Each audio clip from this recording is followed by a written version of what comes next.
Hello viewers, Centroid and centre of mass question 3. So we have to find the centre of mass of the lamina that you see, assuming the density of the rectangle to be 1000 grams per square centimetre and the density of the two triangles at the bottom to be 800 grams per square centimetre. We're assuming both triangles to be isosceles, so let's look at this triangle here. If that is isosceles, then it's made of two back-to-back right triangles. Now the centre of mass of a right triangle is 1/3 of the way from the right angle. So going down, the y bar for this triangle would be 1/3 of the way down and 1/3 of the way across. For this right triangle, it would be 1/3 of the way down from the right angle and 1/3 of the way to the right there. But because it's isosceles, we have an aspect of symmetry going in this direction, which means that the overall x-bar for this single larger triangle is halfway along. Okay, so we've got different densities here, which mean that we are now finding the centre of mass, which will no longer be the same as the centroid. The centroid is only the centre of the area of the shape. The centre of the mass is going to be different because each part has a different density. So we said that the density of the rectangle is 1000 grams per square centimetre. I'm going to take a relative density of 1 for the rectangle, and for the triangles I'll take a relative density of 0.8. You could take 10 and 8, you could take 5 and 4. Doesn't really matter what you take as long as you maintain the relationship that the relative density of the rectangle is 5/4 times the relative density of the triangles. So we need to maintain the right ratio of the relative densities. So we'll take our origin to be the lower left corner of the rectangle, and let's deal with our table. So we've got a laminar column, we've got an area column, we've got a column for relative density, we've got a column for mass, we've got a column for x-bar. With centroid questions where it was uniform density, we wanted a times x-bar, but here with centre of mass we want m times x-bar. We've got a y-bar and we've got m times the y-bar. So the method is similar, but the centre of mass questions have an extra couple of columns in there. Let's look at the rectangle, which has dimensions of, it's 7 metres wide, 2 metres high. The area is 7 times 2 is 14. Relative density of the rectangle we said to be 1. And the mass, which is just going to be the area times the relative density, is in this case 14 times 1. Now, x-bar is, so where's the centre of the rectangle? Half of 7 is 3.5. So m times x-bar is 14 times 3.5, which gives you 49. And y-bar is half of the height of this thing, which is going to be, y-bar here will be 1. So the y-bar is going to be 1, and m times y-bar is going to be 14.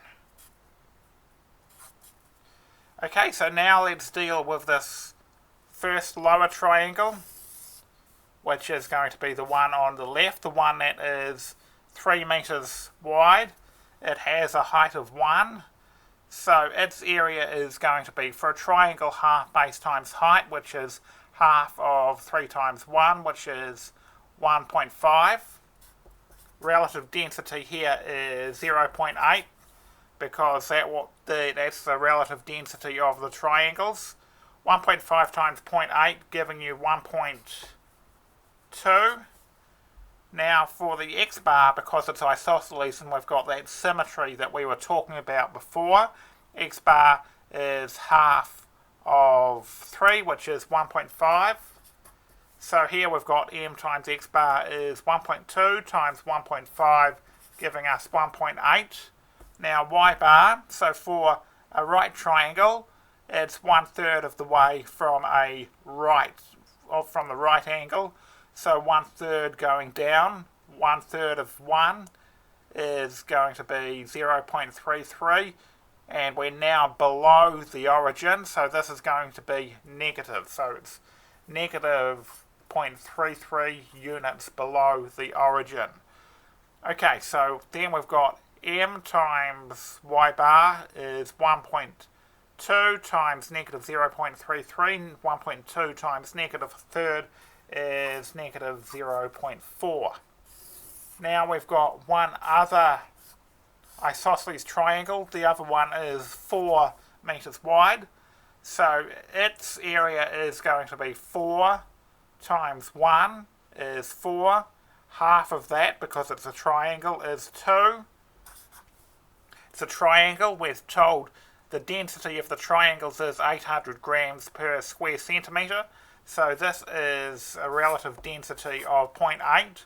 2 times 0.8 is 1.6.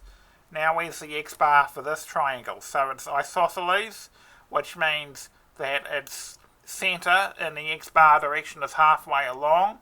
So it's at the 2 metre mark. So that would make this distance here 2 metres, plus this 3, which we need to add on, giving us 5 metres. And 1.6 times 5 is your m times x bar, which is going to be 8. Now y bar is, for the same reason as before, it's for these two right triangles, both of them, it's going to be 1/3 of the way down from the right angles, which is going to be 1/3 of 1, which is 0.33, and it's below the origin. Now we've got 1.6 times 0.33, giving you negative 0.533. So let's work out the totals so that we can get the position of the centroid. So what we're interested in is the totals of anything that has an m in it. So we don't want area here, we don't want the relative densities, we want the masses, which is 14 plus 1.2 plus 1.6, giving you 16.8. Don't need x bar. M times x bar, 49 plus 1.8 plus 8 is 58.8. Don't need y bar. And m times y bar is 14 minus 0.4 minus 0.533, giving us 13.067.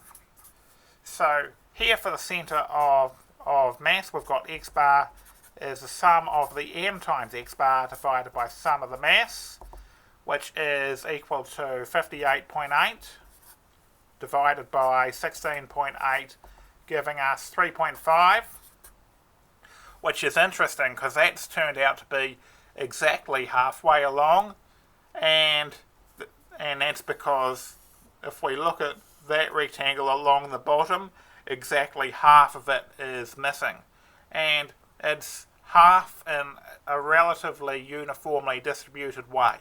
So out of this rectangle, half of it's present, half of it's missing. Out of this rectangle, half is present, half is missing. Out of this rectangle, half is present, half is missing, and the same for that fourth bit. So it's half present, half absent in a relatively evenly distributed, not perfectly evenly distributed way, and therefore we end up with x bar turning out to be coincidentally exactly halfway along, and y bar is equal to sum of the m times y bar divided by sum of the m, giving you 13.067 divided by 16.8, giving you 0.78, which is kind of what we'd expect. If we had just this rectangle, then we would have a y bar of 1, but because we've got some shape below the axis, some shape below the origin, that's going to drag the centroid down below 1. Okay, so our centre of mass, not centroid, centre of mass is x bar, y bar is, x bar was 3.5 and y bar is 0.78 metres. Thanks for watching, over and out.